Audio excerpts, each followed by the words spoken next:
While that cake is pretty delicious, elevated blood sugar leads to weight gain, inflammation, and obesity. These modern-day diseases slowly deteriorate metabolic function, leading to a loop of sugar-induced fatigue. As hormones get disrupted, the body just wants more of that hit of dopamine. Since obesity is a global problem, largely contributing to a shorter lifespan, it's an important subject to tackle. Stabilizing blood sugar levels is therefore of immense importance. A diet higher in healthy fats and protein and lower in refined carbohydrates is the first shift that can potentially offset this.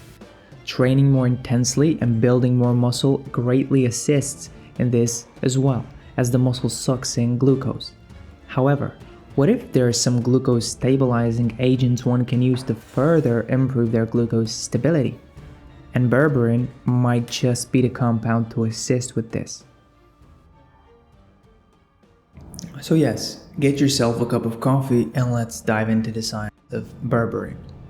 Berberine is a plant alkaloid or a bioactive compound found in the plant of berberis, which has shrubs or red fruits. It's also found in golden sear and turmeric tree. It's bitter tasting, yellow in color. It has been used in traditional Chinese medicine, mostly for improving metabolic function or metabolic health and as an anti-inflammatory agent. In most humans, it has been examined for its effects on metabolic health, lipid profile, liver enzyme, and blood glucose levels. There's also a good amount of data on animals which can show and highlight some of the potential mechanisms or pathways the way berberine works in the body. It's showing a promising potential, I gotta say. Let's dig in. First is glucose stabilization. So this one is very important. Anything that relates to increasing energy, managing weight, or improving bodily environment is going to have to do with blood glucose stabilization. Berberine is one amongst many glucose stabilizing agents that show some promising potential. In both humans and animals, it has been shown to reduce the increase or the spike in glucose after ingesting a meal rich in carbohydrates. Such effects may contribute to lower risk of insulin resistance. So here we mainly look at three things: fasting glucose levels, HbA1c, and insulin resistance risk. One of the best systematic reviews worth looking into on berberine shows a reduction in HbA1c, fasting plasma glucose, and improved insulin resistance risk in people with type 2 diabetes. Another meta-analysis involving 37 studies and over 3,000 patients shows statistically significant reductions in fasting plasma glucose and HbA1c, revealing a strong glucose-lowering effect of berberine. 1 gram of berberine for 3 months resulted in 20% reduction in fasting blood glucose, with glucose disposal rate being increased in the group that took berberine. When an equal carbohydrate meal is ingested, berberine groups show lower elevations in blood glucose, which lowers glycemic variability. Next thing is lipid profile, particularly lowering cholesterol. So you know that bad cholesterol levels or bad lipid profile goes hand in hand with weight gain and inflammation.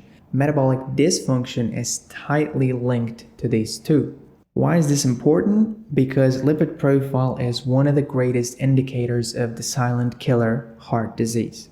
While the topic of lipids and cholesterol profile is complex and more nuanced to fit in a 1-minute explanation, generally most people would profit from reducing total cholesterol, triglyceride levels, and LDL cholesterol while increasing HDL or high-density lipoprotein cholesterol. Dietary intervention is probably the most important factor to improving lipid profile. Next one is exercise. And the third one can be glucose stabilizing or lipid management agents such as berberine. One meta-analysis shows berberine to be effective in improving lipid profile by reducing total cholesterol, triglyceride levels, LDL, while increasing HDL in people with several metabolic disorders. As shown in animal models, berberine improved glucose tolerance, reduced body weight and plasma triglycerides by downregulating gene expression that's related to creating new fats. The potential mechanism behind berberine is increasing the abundance of LDL receptors so it can facilitate its removal. In 32 high cholesterol patients, berberine ingested for 3 months reduced serum cholesterol by 29%, triglycerides by 35%, and LDL cholesterol by 25% in total. Beyond decreases in total triglycerides, total cholesterol, and LDL-C, berberine was also shown to decrease apolipoprotein B by about 13 to 15%.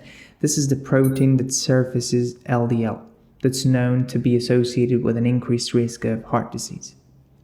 Since you watched this video, I deem you're interested in the science of optimizing health, longevity, and performance. Got good news for you. We've distilled science into short letters. Now you can get hacks into improving sleep score, mitochondrial function, improving focus, and burning fat faster. Everything one wants. And until we hit 1,000 subscribers, it's free, you can join. We've just upgraded our newsletter, Keys to Vitality. Now you can join more than 500 active readers, getting one key insight to increase energy, improve daily function, and unlock vitality. 4 minutes every Saturday morning. If you're into living a fulfilled, long life filled with meaningful experiences, I believe being vibrant plays a major part in it. So, highly recommended. Age slower, feel better, and be smarter. Scan this code, links in the description. The reason berberine makes the cut for me now is I'm trying to increase muscle mass, which requires higher carbohydrate intake. On top, I'm trying to improve my metabolic markers while being on a caloric surplus while having a hectic work schedule. So currently, it makes a lot of sense for me to add a glucose stabilizing agent to prevent high glucose spikes. For 4 to 5 days weekly, I take berberine alongside a carb-heavy meal, particularly if I have carbs at night. I do about 1,000 milligrams about 4 times weekly until desired muscle mass is achieved. Then, I will measure my full metabolic profile, including HbA1c, fasting glucose, and lipid profile in 5 months. Last bit is berberine's effects on weight loss and inflammation. Some studies suggest a light decrease in inflammatory factors with the use of berberine. Now, if you're into health, you know that increased or excess inflammation is definitely not good for the body. It creates an unhealthier environment from which the body can't thrive for. It's one of the primary drivers of dysfunction and disease. However, obesity and inflammation go hand in hand. In most overweight people, just reducing total weight, body weight, particularly losing the excess amount of fat, leads to a drop in inflammatory factors. So in a way, both work together and each one reinforces the other. Some studies show that in people with metabolic disorders, berberine may cause a reduction of CRP or C-reactive protein, which is a potent biomarker of inflammation. In animal studies, berberine has shown anti-obesity properties which can ameliorate inflammation through various pathways. For weight loss, however, data on healthy humans is not very promising.